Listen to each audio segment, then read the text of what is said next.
پر security check کے پاس police officers کو کھڑا دیکھ ہتھیلیاں بھیگنے لگی۔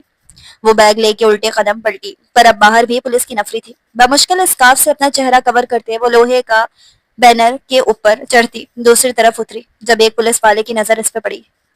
اے لڑکی رکو! پولیس والا چلایا۔ بنش اپنا بیگ وہیں چھوڑتی باہر کی جانب بھاگی۔ پولیس والے اس کے پیچھے بھاگنے لگے۔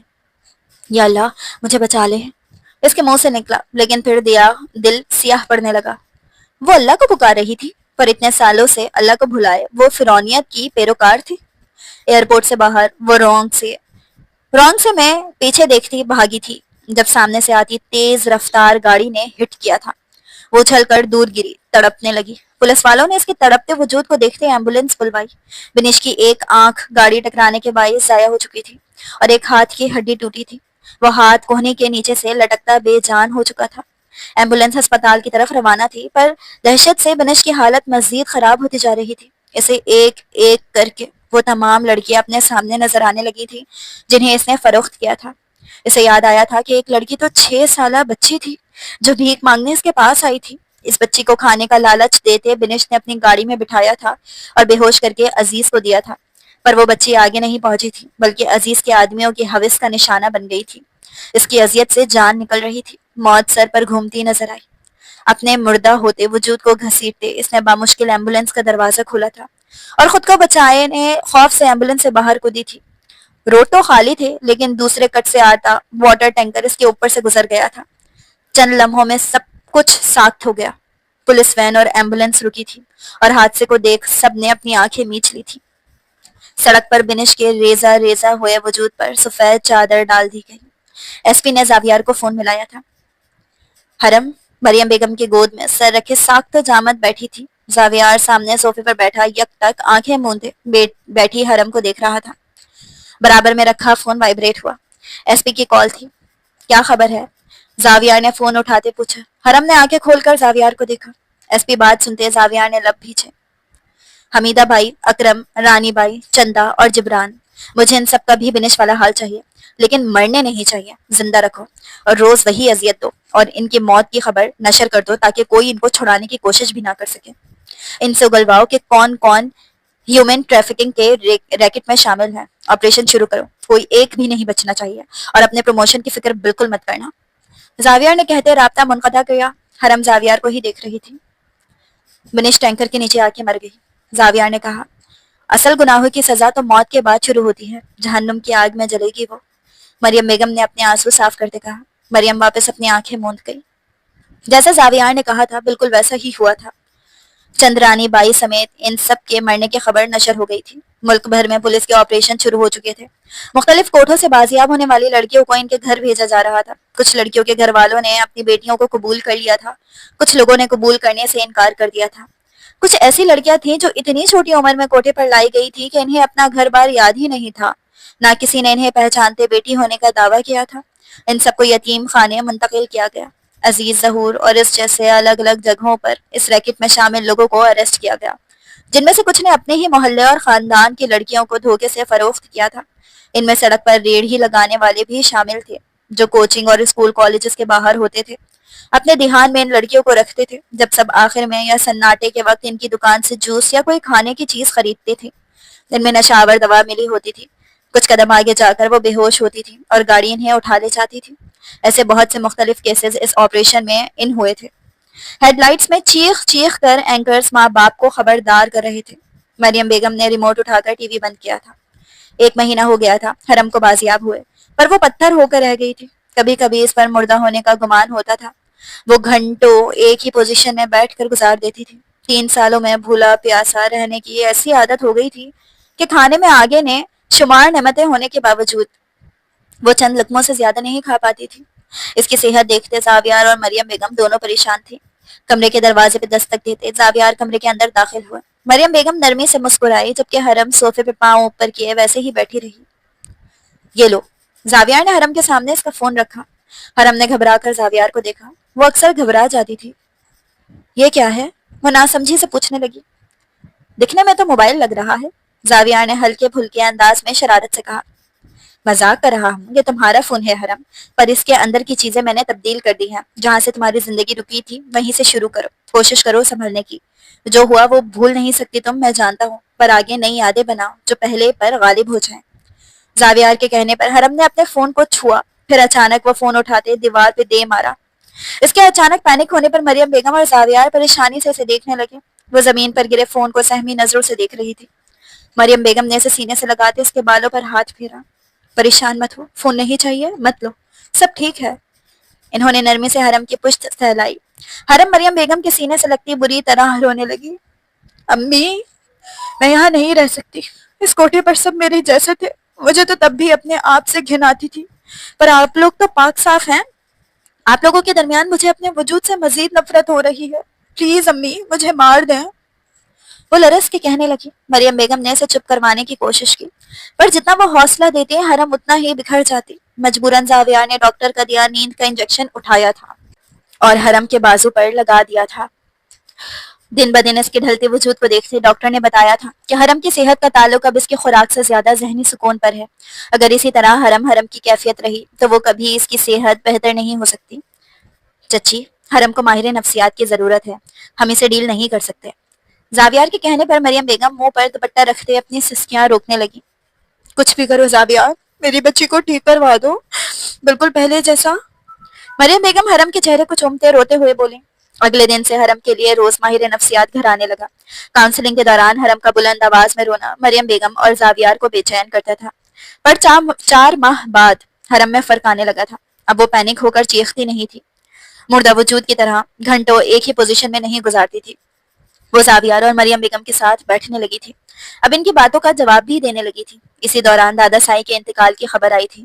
وہ 4 ماہ میں پہلی بار اپنے گھر گیا تھا مریم بیگم کو لے کر۔ اس دوران نگہت بیگم نے اسے روکنے کی کوشش کی تھی۔ زاویار کا دل نرم پڑنے لگا تھا جب انہوں نے ایک بار پھر حرم کو چھوڑنے کا مطالبہ کیا تھا اور زاویار انہیں چھوڑ آیا تھا۔ 1.5 سال گزر چکا تھا۔ حرم، تم تیار ہو گئی؟ زاویار مصروف لہجے میں پوچھتے اندر آیا تھا جب ٹھٹک کر رکا تھا۔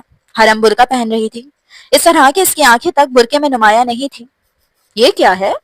زاویار نے حیرت سے پوچھا۔ یہاں شرافت کا لبادہ اوڑھے لوگ بھی بہت بری نظروں سے دیکھتے ہیں، جو عمل ہاتھوں سے نہیں کر سکتے وہ نگاہوں سے کرتے ہیں۔ اتنے سالوں میں نے نگاہیں پڑھنا بھی سیکھ لی ہیں، میں مزید برداشت نہیں کر سکتی کہ کوئی میرے وجود کو دیکھے بھی۔ وہ نم لہجے میں بولی تو زاویار رنگ مزید کچھ نہ کہا۔ وہ باہر نکلا تو حرم بھی اس کے پیچھے ہی باہر نکل گئی۔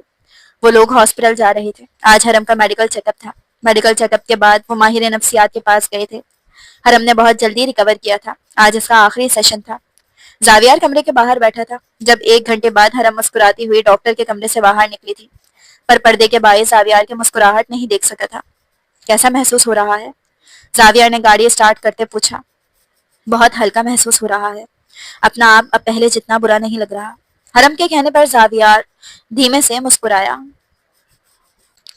حرم، زاویار نے گہرا سانس لیتے اسے پکارا۔ جی، حرم نے کہا، میں نے 1.5 سال پہلے تم پر سب کے سامنے اپنی چادر ڈالی تھی، تم اس کا مطلب سمجھتی ہو؟ زاویار کی بات پر حرم کے لب بھیجے۔ جی سمجھتی ہوں، پر یہ ممکن نہیں ہے۔ زاویار نے سڑک کی ایک طرف گاڑی روکی تھی۔ کیوں ممکن نہیں ہے؟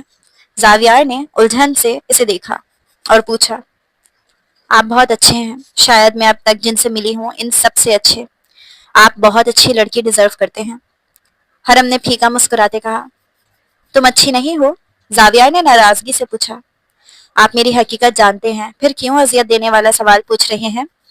حرم کا لہجہ بھی خفا ہوا تھا۔ تمہاری حقیقت کیا ہے؟ ایک مکمل باحیا لڑکی ہو، جو ہوا اس میں تمہاری کوئی قصور نہیں تھا، جو ہوا اسے بھول نہیں سکتی تو اسے اپنے حال میں شامل مت کرو پلیز۔ تم اپنی حقیقت جاننا چاہتی ہو؟ تمہاری حقیقت یہ ہے کہ تم زاویار خانزادہ کا عشق ہو، تم وہ ہو جسے میں نے سالوں مانگا ہے، میرے صبر کی جزا ہو تم وہ ہو جو 3 سال ظلم کی انتہا اپنے کے باوجود مضبوط ہو۔ زاویار کے کہنے پر حرم کے رخسار نمی سے بھیگنے لگے تھے۔ پلیز حرم، گزشتہ سال میں نے بھی بہت مشکل سے گزارے ہیں، پلیز۔ زاویار کے کہنے پر حرم روتے روتے کھڑکی سے باہر دیکھنے لگی۔ زاویار نے اس کا ہاتھ تھاما تو وہ اپنا کانپتا ہاتھ زاویار کے دوسرے ہاتھ پہ رکھ گئی۔ زاویار نے بے اختیار آنکھیں بند کرتے شکر ادا کیا۔ 2 دن بعد ہی حرم اور زاویار کا نکاح سادگی سے ہوا، لیکن ریسپشن بہت دھوم دھام سے ریسپشن میں گھر والے شامل نہیں ہوئے تھے، پر جو جو شامل ہوا تھا وہ حرم کی حقیقت سے واقف تھا، پر کسی کے اندر اتنی ہمت نہیں تھی کہ وہ ایک لفظ بھی اس کے متعلق کہتا۔ وہ معصوم جو اپنے گناہوں کی معافی مانگتی تھی، جس کے باعث وہ کوٹھے جیسی جہنم میں پھنسی تھی، اب اس نیکی کو سوچنے لگی تھی جس کے بدلے میں اسے زاویار جیسے انعام سے نوازا گیا تھا۔ اگر بیٹی ہوئی تو میں اسے سمجھاؤں گی کہ آپ کا سب سے بڑا دشمن وہ ہوتا ہے جو آپ کو آپ کے گھر والوں سے باغی کرتا ہے۔ حرم نے نگاہیں جھکاتے اپنی ہتھیلیوں کو آپس میں مسلا۔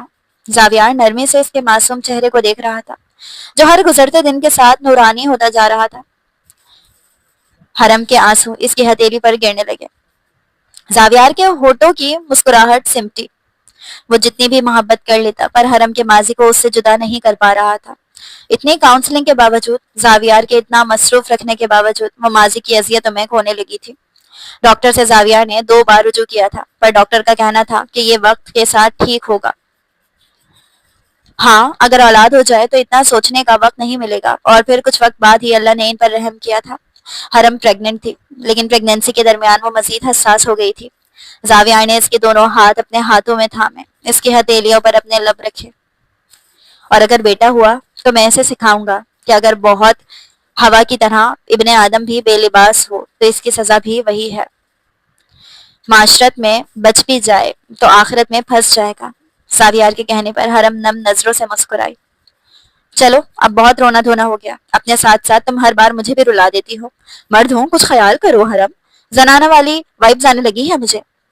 زاویار کے کہنے پر حرم کی آنکھیں بھی مسکرانے لگی تھی۔